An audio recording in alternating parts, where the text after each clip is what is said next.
Antes de orarmos, vamos primeiro reservar um instante para ouvir a palavra de Deus e então orarmos juntos. Filipenses 2, de 3 a 9, traz uma descrição mais impactante sobre quem Jesus é e como ele viveu aqui na terra. O apóstolo Paulo escreveu: "Nada façais por rivalidade ou vaidade, mas por humildade. Cada um considere os outros superiores a si mesmo. Que cada um procure não apenas os seus próprios interesses, mas também os dos outros. Tenham em vocês o mesmo pensamento que houve também em Cristo Jesus, que mesmo existindo em forma de Deus, não julgou como usurpação o ser igual a Deus. Pelo contrário, esvaziou-se a si mesmo, assumindo a forma de servo, tornando-se semelhante aos homens. E reconhecido em figura humana, humilhou-se a si mesmo, sendo obediente até a morte, e morte de cruz. Por isso também Deus o exaltou sobremaneira, e lhe deu o nome que está acima de todo nome." Nessa passagem, vemos o coração de Cristo revelado. Jesus é e sempre será o Filho eterno de Deus. Ele possuía toda a autoridade, todo o poder e toda a glória. Ainda assim, ao vir ao mundo, escolheu não reter essa glória. Ele não desceu à terra para ser aplaudido ou receber honras humanas. Abandonou o trono celestial, onde os anjos se prostravam diante dele, e entrou em um mundo marcado pela fraqueza, pelo sofrimento e pelo pecado. Vestiu-se de humanidade, assumiu carne e sangue, e a Escritura declara que ele se esvaziou, tornando-se sem reputação. Ele deixou sua glória de lado para carregar a vergonha que era nossa. Essa humildade de Jesus é algo sem precedentes na história. A natureza humana busca posição, reconhecimento e domínio, mas ele nos mostrou outro caminho. Apesar de ter o direito de ser exaltado, decidiu abaixar-se. Mesmo podendo exigir honra, escolheu lavar os pés dos discípulos. Embora pudesse usar uma coroa de ouro, aceitou uma coroa de espinhos.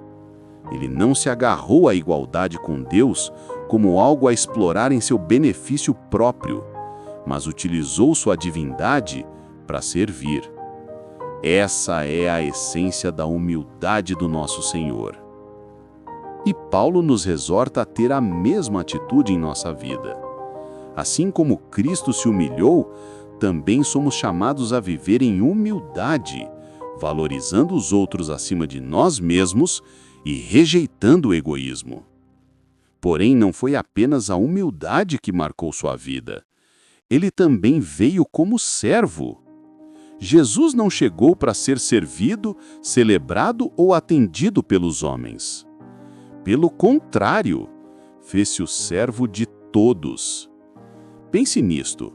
Aquele que criou o universo com sua palavra, cingiu-se com uma toalha e lavou os pés de pescadores e cobradores de impostos. As mesmas mãos que moldaram as estrelas tocaram os enfermos, curaram leprosos, ergueram os abatidos e devolveram a visão aos cegos. O Rei dos Reis serviu não só aos amigos, mas também aos estrangeiros, marginalizados e até aos que o traíram.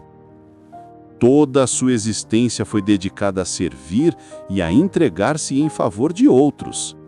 E o serviço supremo foi entregar a própria vida como resgate pelos nossos pecados.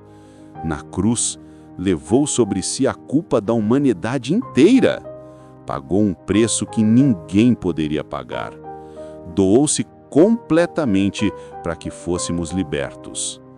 Esse é o pensamento de Cristo, uma vida de obediência ao Pai e de serviço ao próximo. Ele nunca se confundiu quanto à sua missão. Não viveu em busca de aplausos ou aceitação. Seu olhar estava fixo na vontade do Pai, e tudo o que realizou foi em submissão a esse propósito. Nós, como seus discípulos, somos convidados a viver da mesma forma, a servir não só quando for conveniente, não apenas quando trouxer vantagens, mas a servir em amor, por obediência a Deus, mesmo que ninguém veja ou valorize. O ponto mais profundo do exemplo de Cristo está em sua obediência. Ele permaneceu obediente mesmo quando isso lhe custou tudo. No Getsêmani, na noite que antecedeu sua crucificação, clamou em grande aflição: "Minha alma está profundamente triste até a morte." E orou: "Se possível, afasta de mim este cálice. Contudo, não seja feita a minha vontade, mas a tua." Nesse instante, sua obediência foi provada até o limite. O peso da cruz, a dor e o pecado que ele carregaria eram esmagadores, mas ele se rendeu, colocou a vontade do Pai acima da sua, e essa obediência o conduziu até a cruz, onde entregou a vida pela salvação do mundo. Ter a mente de Cristo é obedecer a Deus mesmo quando dói, mesmo que isso signifique renunciar a nossos desejos. A verdadeira obediência não é parcial nem limitada aos momentos fáceis. Ela sempre nos custa algo. Para Jesus, custou a vida.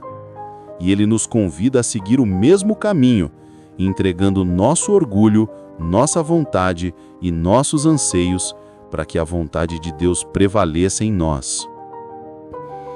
Esse texto nos desafia fortemente. Ele ordena: "Tende em vós o mesmo sentimento que houve também em Cristo Jesus." Não é apenas um conselho, mas um chamado à transformação. Não fomos convocados a admirar Jesus à distância, mas a imitá-lo, andar em humildade, servir aos outros e obedecer ao Pai, ainda que seja custoso. Isso não é simples. Nossa carne resiste, nosso orgulho luta contra e nosso conforto tenta impedir. Mas o Espírito Santo dentro de nós nos fortalece para viver assim. E vejam o resultado da humildade, do serviço e da obediência de Cristo. Porque ele se humilhou, porque se fez servo e porque obedeceu até a morte, Deus o exaltou sobremaneira e lhe deu um nome que está acima de todo nome. A exaltação veio depois da humildade, a glória veio após o sacrifício, a vitória veio depois da cruz. Esse é o padrão do reino de Deus. Quem deseja ser exaltado deve primeiro se humilhar. Quem deseja ser grande deve servir. Quem deseja encontrar a vida precisa estar disposto a perdê-la por ele. Jesus trilhou esse caminho e agora nos chama a segui-lo. Lutemos por ter a mente de Cristo. Supliquemos ao Espírito Santo que renove nossos pensamentos, que quebre nosso egoísmo e nos encha da humildade, do coração de servo e da obediência de Jesus. Porque no final, isso é o que realmente importa. Agora, tiremos um momento para orarmos juntos. Pai amado que estás nos céus, somente Tu és digno de toda a minha entrega. Nada neste mundo pode se comparar a Ti. Não existe alegria maior do que conhecer-te, caminhar contigo e dedicar-te o meu coração por inteiro. Senhor, ajuda-me a manter meus pensamentos fixos em Ti, sem me perder em coisas passageiras. Sustenta-me firme na Tua presença. A Tua palavra em Filipenses 2:14-15 diz: "Fazei todas as coisas sem murmurações nem contendas, para que vos torneis irrepreensíveis e puros, filhos de Deus sem culpa no meio de uma geração corrompida e perversa, entre a qual resplandeces como astros no mundo. Senhor, essa é a minha súplica. Não me permita que seja dominado pela negatividade, pela amargura ou por disputas que me roubam a paz. Antes, que a minha vida espelhe a Tua presença, que eu seja luz em meio à escuridão, que meu viver conduza pessoas até Ti. Jesus, agradeço-Te por Tua fidelidade, agradeço por Tua bondade que me sustenta a cada dia. É apenas pela Tua misericórdia que hoje estou de pé. Tu me deste vida quando eu merecia morte. Tu me deste esperança eterna quando eu só tinha fraqueza e pecado. Em troca do meu coração quebrado, Tu me concedeste perdão